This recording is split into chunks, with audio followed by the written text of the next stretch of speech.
नमस्ते। चलिए आज हम जानते हैं हिंदू पौराणिक कथाओं की एक ऐसी कहानी के बारे में जो बेहद शक्तिशाली और पवित्र मानी जाती है। और यही सवाल, बिल्कुल यही सवाल हमें उस शक्तिशाली कहानी के दिल तक ले जाता है जिससे शक्ति पीठों का जन्म हुआ। तो इस कहानी को ठीक से समझने के लिए सबसे पहले ये जान लेते हैं कि आखिर ये शक्ति पीठ हैं क्या। देखिए, ये 51 तीर्थ स्थलों का एक नेटवर्क है। ऐसी जगहें जहां माना जाता है कि देवी सती के शरीर के अंग गिरे थे और हर स्थान दिव्य स्त्री ऊर्जा का प्रतीक है। तो चलिए इस कहानी की गहराइयों में उतरते हैं।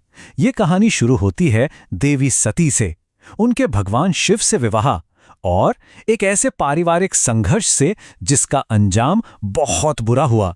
सती राजा दक्ष की बेटी थीं।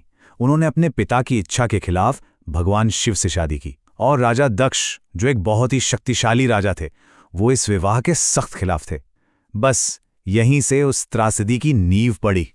तो राजा दक्ष ने क्या किया? उन्होंने एक बहुत बड़ा यज्ञ रखा, पर उन्होंने जानबूझकर सती और शिव को नहीं बुलाया। सोचकर देखिए, इतना बड़ा सार्वजनिक अपमान, इससे सती को बहुत ठेस पहुंची और उन्होंने फैसला किया कि वो वहां बिना बुलाए ही जाएंगी। लेकिन जब सती वहां पहुंची तो राजा दक्ष ने सबके सामने भगवान शिव का मजाक उड़ाया, उनका अपमान किया। ये देखकर और सुनकर सती गुस्से और शर्म से भर गईं। अपने पति का ऐसा अपमान वो सह न सकीं और उसी पल निराशा में उन्होंने एक बहुत ही कठोर कदम उठा लिया। अपमान और गुस्से की आग में सती ने उसी यज्ञ की अग्नि में खुद को समर्पित कर दिया और अपने प्राण त्याग दिए। उनका ये आत्म बलिदान एक ऐसी घटनाओं की शुरुआत थी जो पूरे ब्रह्मांड को हिलाकर रख देने वाली थी। तो सती के बलिदान के बाद क्या हुआ? अब हम देखेंगे कि कैसे भगवान शिव का वो भयानक दुख इन पवित्र स्थलों के निर्माण का कारण बना। कैसे एक त्रासदी ने पूरी धरती को ही पवित्र कर दिया। जब भगवान शिव को सती की मृत्यु के बारे में पता चला तो उनका क्रोध और दुख, उसकी कोई सीमा नहीं थी। वो इतने शोक में डूब गए कि उन्होंने तांडव शुरू कर दिया। ये कोई साधारण नृत्य नहीं था, ये विनाश का ब्रह्मांडीय नृत्य था जिससे पूरे संसार के अस्तित्व पर ही खतरा मंडराने लगा। इस विनाश को रोकने के लिए और ब्रह्मांड में संतुलन वापस लाने के लिए भगवान विष्णु को आगे आना पड़ा। उन्होंने शिव के क्रोध को शांत करने के लिए अपने सुदर्शन चक्र का इस्तेमाल किया। इस चक्र से उन्होंने सती के शरीर के 51 टुकड़े कर दिए और ये टुकड़े पूरे भारतीय उपमहाद्वीप में अलग अलग जगहों पर जाकर गिरे। और बस यहीं से जन्म हुआ 51 पवित्र स्थलों का। बिल्कुल, हर एक स्थान उस जगह पर बना है जहां देवी सती के शरीर का कोई हिस्सा गिरा था और वो जगह दिव्य शक्ति का एक जिंदा केंद्र बन गई।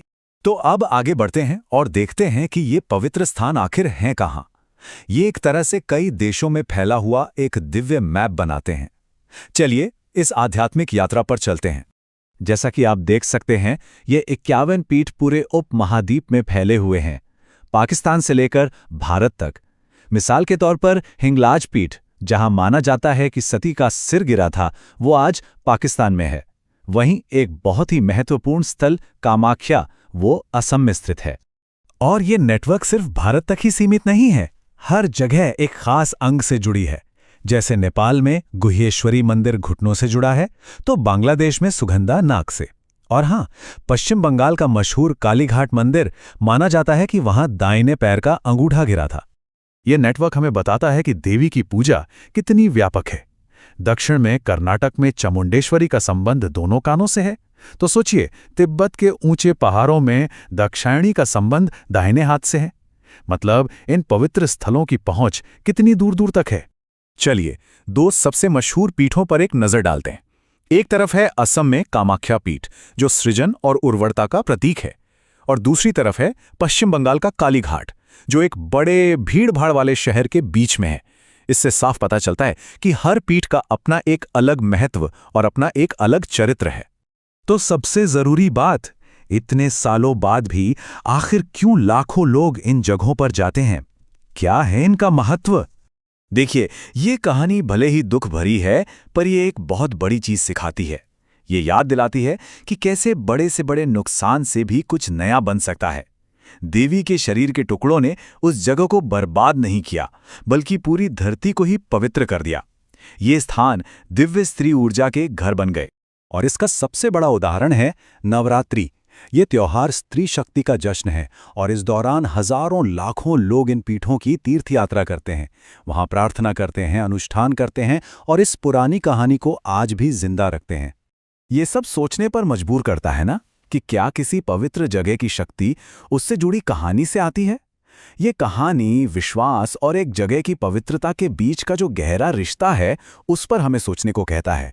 अगर आप हिंदू धर्म और ऐसी ही कहानियों के बारे में और जानना चाहते हैं या आध्यात्मिक मार्गदर्शन चाहते हैं, तो आप www.atmavani.life पर जरूर विजिट करें। वहां आपको गहरी समझ का एक रास्ता मिलेगा।